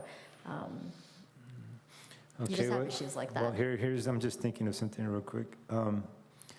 So why can't we, instead of disbanding these, can we have something, a policy where we change it, council can change it where, since in the meantime, while there's no commission on aging, the Parks Commission can make, if a case comes about where you need a decision made, the Parks Commission, as you recommended, can make that decision in its place until there is. So these are ordinances. So you'd have to change essentially the bylaw to change. So you'd have to change the bylaw in order to make that authority possible. Isn't that better than disbanding it and then having to recreate it again later on down the road?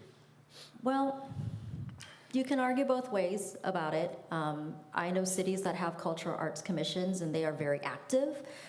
They are, you have people who are constantly on it. They have a cultural, every city has a cultural presence, right? But it just depends on what you do, what kind of projects you want to put out. Here, that engagement has just been lacking.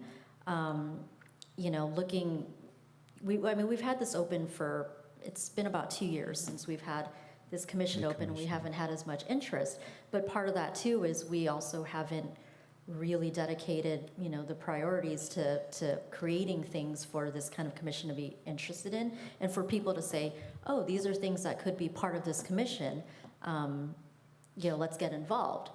We just haven't gotten to that part, to that point yet. So it's really council's discretion what you want to do with it, but the biggest challenge will be if there are things and we have no people interested, then we're back to square one and we'd have this conversation 6 months down the line. Well, I would definitely, it just blows my mind how we don't have any interest when we have so much culture in our community. We have with Vietnamese and Hispanic cultures in their community, and America, we have everything here, such a diverse community, and we don't have nobody interested. And we have a lot of things. We have the Little Saigon Blueprint going on, that we hopefully one day get that going again. Well, even with special events that we have, a cultural arts commission, essentially can help with programming. So, like, let's say for example, we had the fall festival. You had a lot of different groups from different cultures that performed. It was a well put together program, but that's something that a cultural arts commission could, be part of. Or let's say the Tet Parade, right? That's something that they could drive. They could do that as well. But again, absent people who are interested in doing these things, that's where we just have a problem. And then on the Commission on Aging, have you had issues, subjects that you needed a decision on? We've had to add something, right? I wouldn't say anything has arisen since we've reopened from COVID. We're going through a change in staffing there, and I envision additional programming, some new ideas coming about, strengthening those kind of relationships, but nothing that I don't think the Parks and Rec Commission, a strong focused Parks and Rec Commission can help mitigate those issues. So even though it's Parks and Recreation, like that encompasses our entire department, arts, seniors. If we have a strong group that we can start with from there that can address any issues that arise, I feel like that can blossom the other commissions in being productive. What about applicants for that commission? How are we looking there? I'll defer to City Clerk. Currently, we only have one application on file. Okay. That's for Commission on Aging. Correct. No, Are you talking Parks? Oh, for Parks, we have 5. We're looking to bring that to the council in October for our appointment. And the other applicants, the one for Commission on Aging and one, We have 3 for cultural arts and 1 for Commission on Aging. Depending on the direction from City Council tonight, my office would go back to those applicants for those 2 commissions and urge them to apply to be considered for the Parks and Recreation Commission. The other alternative as well is there are commissions out there that have like a liaison, if you will. So like we're fortunate we have a youth committee, but there are Parks and Recs commissions out there that you have your core commissioners, but then you also have a youth representative and then also a senior representative. They're not necessarily voting, but they do, they serve as figures representative of those age groups to provide input. So that's always an alternative as well. So when you bring that back, can we put that on there to add those 2 positions on there? You won't need a youth one because we have an existing youth committee, but for aging. So what we would recommend is bringing back, we would have to bring back the ordinance or the bylaws for the Parks and Rec Commission to do that, but we can certainly do that. Okay. All right. Thank you, Councilman Manzo. Councilmember Hall. I am, I think I'm very hesitant to let go of the Commission for Aging, Commission on Aging, because we have a growing aging population. The only thing I could think of, and this is really not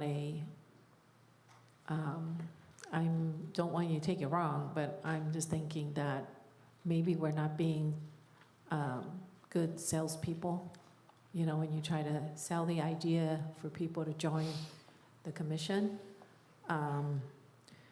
we need to say something. I mean, if you were to talk to me, say for instance, and ask me to join, or try to entice me to join, what would you say?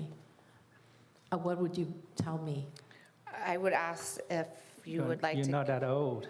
Yeah, I mean. Come on. Putting you on the spot. To contribute to our community by being engaged in our senior services and what they'd like to see either for themselves, for their aging parents and grandparents. And this can't all be staff-driven, so there's a point where, you know, it needs to be driven by the council and help us recruit those people who are willing to serve. The biggest struggle in this city compared to some of the other cities is that each of you have a person that you are appointing. And so in other cities where it's generally common to have a poll where you all by consensus vote on your 5 that that you'd like, in this case you're picking 1 each, and so that in itself also discourages people because they think that if they don't know you or you already have a preferred person, they're not inclined to apply, and that's also that's also something that does hinder our ability to recruit. And so I myself have gone out there, and everyone knows I'm a local government junkie, and I will forever advertise how great it is to be involved in your community, and everyone needs to do their part, civic responsibility. But but the reality of that too is, right now we're in a place where in the past it's been very, the process has been very regimented. It's been very there's very hard lines to how we appoint people and what we're looking at. Right now we're trying to be a little bit more flexible. We're trying to be a little bit more we're trying to be a little bit more transparent when it comes to to meeting schedules and expectations, et cetera. But these newer commissions, for example, like the Cultural Arts Commission, people aren't familiar with it because it's been a while since it's been a while. It was disbanded maybe over 10, 15 years ago. And obviously the Commission on Aging, as people are, especially with COVID, as people are trying to use their time for other things, spending time with family, taking vacations, whatever, playing bingo. It's a lot harder to get people engaged. That's what we're trying to do now, is get people engaged by showing us the different things that they could be a part of. But, it's still taking a lot longer. Even those key seniors that we see daily, every single day in the senior center, sit down, I'll help you fill out your application. Let's contribute in a different way. Both Claire and I have done that, and there's just a bit of hesitation on their end. Okay, so. What about lowering I think the Commission on Aging is 60 years, right? I thought it was 60. Is there an age threshold? What about, well, I guess the question is lowering the age requirement. You know what? I don't know if there is an age lower the requirement. So Councilmember Kim Leo can apply. Yes, I'm only one person, though. You need 5. I don't think there is an age requirement. No. I don't mind. There's no age I threshold. thought there was. There is one. Either 55 or 62. I thought it was 60. Something. And lower to 50 and I applied. 50, right? AARP? So it's really our responsibility to appoint, right? The council. At the end of the day, yes. So, okay, you guys, appoint. Yeah, Okay. I mean, I I think, really don't think we should disband, Yeah, especially I agree. the Commission on Aging.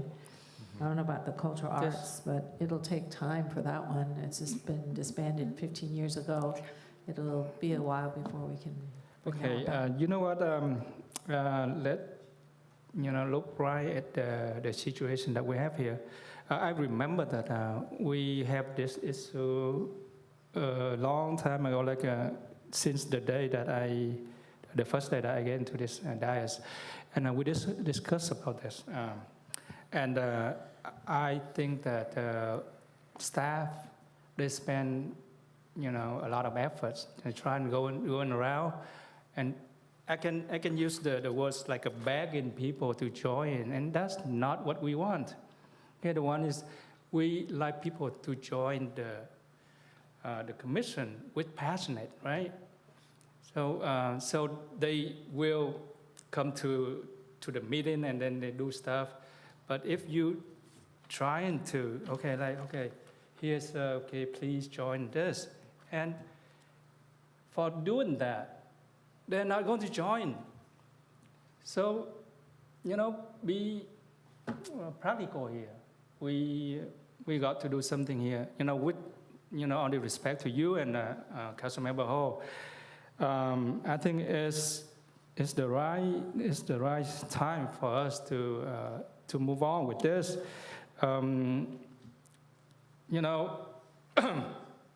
For planning commission and traffic commission, all others, park and creation commission, people trying to get in there. We don't have to go around begging because there's a need to do it. There's a need. Okay, so if we don't have the need here, why? We have to keep this. I think there's a need. I just don't think we communicated it well. Maybe you should go on your YouTube and advertise. No, actually, and talk about it. you know what? I think this council agreed to give it a chance, to keep it alive, and then for the staff to go around and advertise. But then we failed because nobody joined this. Why keep it? Okay? That's what I want to inject into the discussion. I have a question for staff. Sure, go ahead. Back again, please. What are some of the projects or some of the things you've are we done going in to the past NA? and the Commission on Aging? Give me some examples of like what you've done in the past. Sure, they've looked at redesigning their monthly brochure, their monthly activity guide. They've looked at adding some programs. I believe that's how we added some rules and regulations in rooms such as like the pool room. So they'll look at like issues that arise in the senior center and help address those issues. What kinds of special events that are needed in the senior center. So what kind of special events did you come up with? Well, the commission hasn't met in quite a while, but I know previously they would be helpful in selecting what holidays were celebrated, what kind of meals were served on those special events. If they're taking trips, what kind of excursions the seniors would be offered. Are you guys doing trips right now? They're doing very few. That's one of the things we're looking at bringing back. I believe they are going to an Oktoberfest at Old World in October, but the excursion program was much grander So pre-COVID. who's doing all the planning, like all the parties that you guys Staff. put on? Okay, can you involve the Commission on Aging? Because that's really for them. Yeah, So absolutely. let's say if we tell them, if you sell the idea to them and say, you're going to help us plan these events and many more events that we're not having right now. We need your help. Absolutely, absolutely. I think they would be ecstatic because they come to those events. Yes. Yes. They come out very happy. So I think if you tell them that and say, we need your help, we need you to help plan, I think they'd love that. I think it's about reframing, I think selling the idea better. Because I'm not sure what you were saying before. I couldn't imagine what if I were on that commission, what I'd be doing. You know what I'm saying? But if you give some examples like you just did, I'm like, wow, that sounds like fun. And plan some parties and many more parties and, whatever. So whatever it is you need them to do, and I think you guys do a great job. So give that commission some ideas on how to, even if they guide you, I think they should guide you because it's all about, it's for them. Yes. So I mean, I would like to keep that, at least the Commission on Aging. We shouldn't get rid of that. Would you consider lowering the age? It's right now at 62. I would recommend 50. 55. 51. Yes, remember the event that we had now, the card for the COVID thing? Yeah, we set it I think we at 55. 55. Yeah. Yes, set it- I would say 55 sounds really good, yeah. Let's Yes. lower it to 55. Yeah, I agree. And I'm not for disbanding the Commission on Aging. I so. am not either. Right, so can we, okay, with that, I'm going to make a motion. Are we going to keep the Asian Commission? We're going to try it for a while. If it doesn't work, and then I will, get it back on the dais for discussion, okay? And we're going to disband the Cultural Arts Commission. Is that? Excuse me. Because we already tried, so many times already. Okay. I mean, like I said earlier, it's not costing us anything to keep that commission on the Cultural Arts Commission open and continue to try to recruit, right? Well, how about this?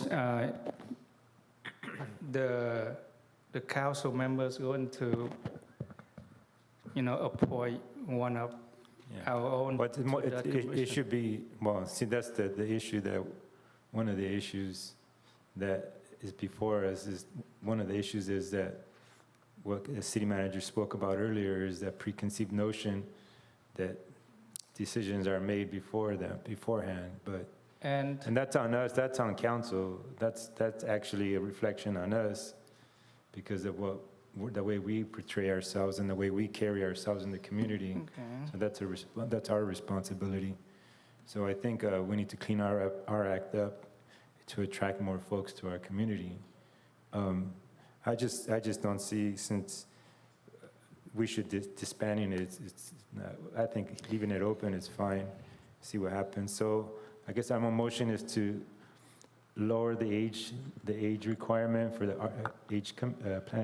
Commission on Aging. Vice Mayor had a motion. Oh, you so did? we just need his motion is to keep the Commission on Aging, disband cultural arts, and reduce to 55? Yeah, to 55. We would have to come back with an ordinance Yeah, to accomplish that. But Yeah. so the motion would be, if that's the case, it would be to approve this item B ordinance, which is to delete chapter 2.57 cultural arts, and then to return with an ordinance to modify the Commission on Aging to lower the age to 55. That's correct. And if, I don't know, I mean, just throwing this out, do you want staff maybe to look at modifying the goals and purposes of that committee to make it more suitable to maybe some of the purposes you mentioned? The goals are pretty, we had talked about the goals last time. They're pretty broad. Yeah, they're meant to be broad, and then projects that are within those categories would be, included. But so we would need a second. Do we have a second on Vice Mayor's motion? Okay, no second. Okay, well, I'll make a motion to keep the Commission on Aging to lower the age requirement to 55 and keep both commissions, the other commission open as well. So I have a motion made by Councilmember Monzo that is to take no action to the recommendation in front of you today, to remain for Commission on Aging and Cultural Arts Commission to remain open and not disbanded, but to bring back an ordinance to change the requirement of age for the Commission on Aging from 62 years to 55. 55, correct. Okay, do I have a second for that motion? I second. Okay, and let me just clarify, just so everybody's understood. If the motion was to approve the ordinance, that would require 3 votes. But in this event, it is not a motion to take no action on the ordinances and to come back with an ordinance to consider. So that could be approved on 2. I just wanted to clarify that ahead of time.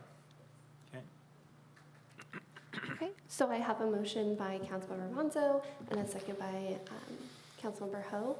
I will go ahead and call roll on that. Councilmember Monzo? Yes. Councilmember Ho? Yes. And Vice Mayor? No. Motion carried.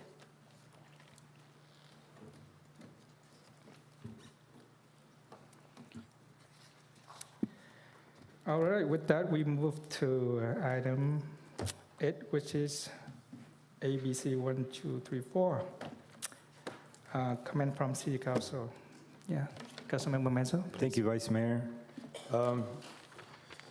Just want to really give a really special thanks to staff for all the hard work. I mean, that's when people came out and saw everything that we had here at the Civic Center area.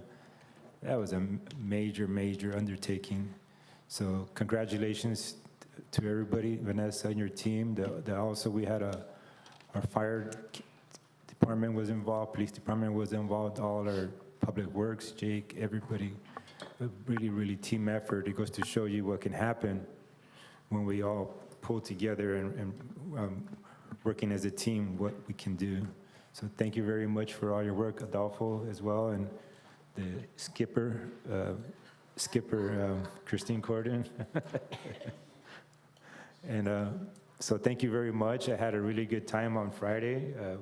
I was feeling a bit under the weather, so I missed a lot of the activities, pretty much all the activities Saturday and Sunday, so I'm pretty bummed about that, but I love seeing how much huge attendance that we had, all the videos everybody was taking. It was just so awesome that we had that in our community. I look forward to the many other events coming to our city, and I think that event, the previous events from the last years, I think it's got everybody exciting to see, to come and enjoy. And now we have our spectacular coming up. I'm looking forward to that. So just thank you all very much for that, and hopefully we can keep having that same amount of attendance going forward. That's awesome. So thank you very much. That's all I got. Councilmember Hall. Vice Mayor, I only have a few minutes, right, before 8.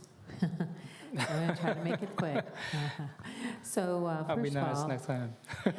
yeah, I'm not going to repeat everything that Councilmember Monzo said already.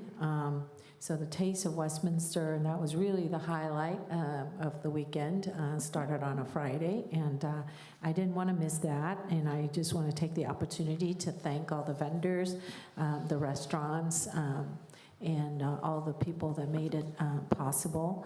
And I think this is a major undertaking, and actually brought Taste of Westminster back after, what, 15 years, you think? It's been 15 years, and I think initially that was Taste of Westminster has always brought to us by the Chamber of Commerce, if I'm not wrong. Yeah, Westminster Chamber of Commerce. Then the next day, I went to the opening ceremony, and so that was really nice, opening ceremony. You know, our event, again, that day, I didn't expect to see any more food vendors, but I did see food vendors, and the food was delicious, and the drinks, and the, sugarcane juice, that was really special.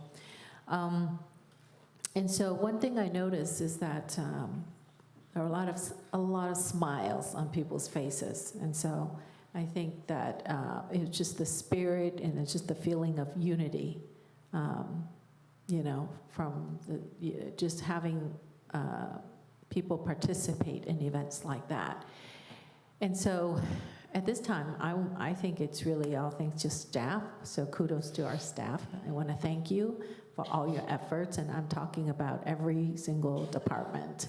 So I really think that you are developing a reputation on knowing how to put on really the best parties, you know, every week, or I feel like you have a party every week at the senior center. So we are having one tomorrow, so don't you all forget. What is it, fall, was it another fall? Friday. Fall Friday? Friday is the Moon Festival. Moon Festival. So that, no, not tomorrow, but Friday. Moon Festival at 10 a.m. And I thought that was kind of was kind of checking with Lin Duan, and I'm like, are you sure 10 a.m.? You know, so is it at 10 a.m.? Well, I hope everybody come out. If you missed the Fall Festival, here's your second chance at more fun. But then, you know, I know our staff at Senior Center really put on so many events. So, you know, if you missed that one, there will be many more to come. We are going to miss Claire Amix, and I really think that she's really the face of our senior center.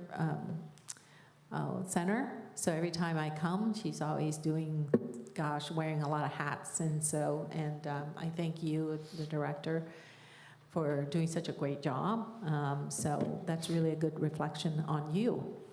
Okay, so that's it. Thank you, and see you next time. All right, thank you, Councilmember Hall.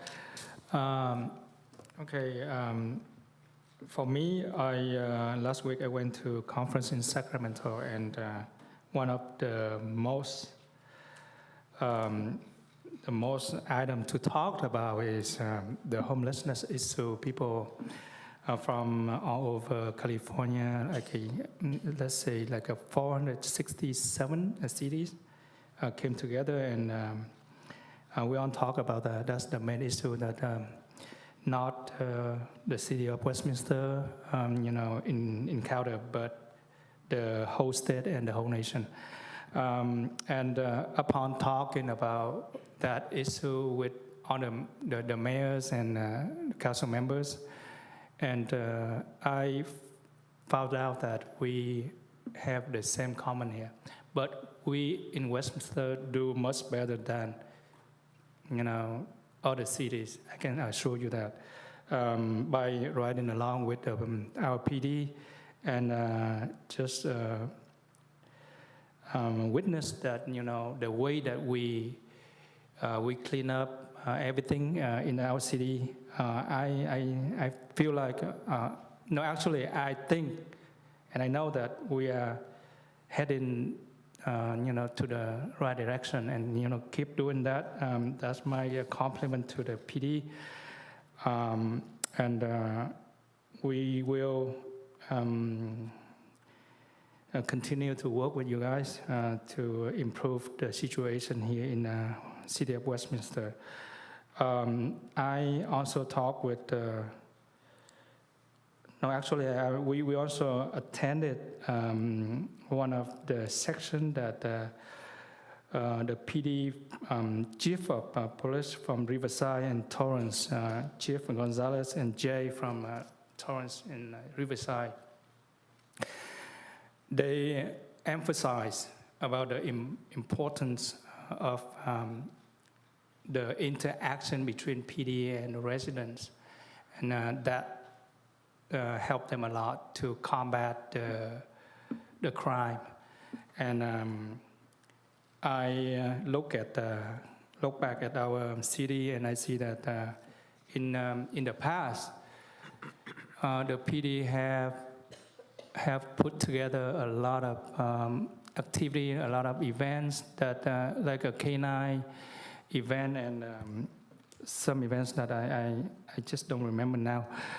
But that's also the right direction. We should increase, that kind of activities throughout the year or in the future. So that's what we should do. And thank you guys for doing that. And I remember that you're going to have a next coming K9 event also, all right? So that's good. Thank you, staff, for putting your heart and soul into the last events, the Taste of Westminster and the Fall Festival. I'd be amazed. I'm amazed that finally we have that kind of activity in our city. And was spread around, and a lot of people have put in a good words for you guys. And thank you for doing that. And with that, I like to adjourn the meeting to the next regular meeting on Wednesday, October 11, 2023 at 6 p.m.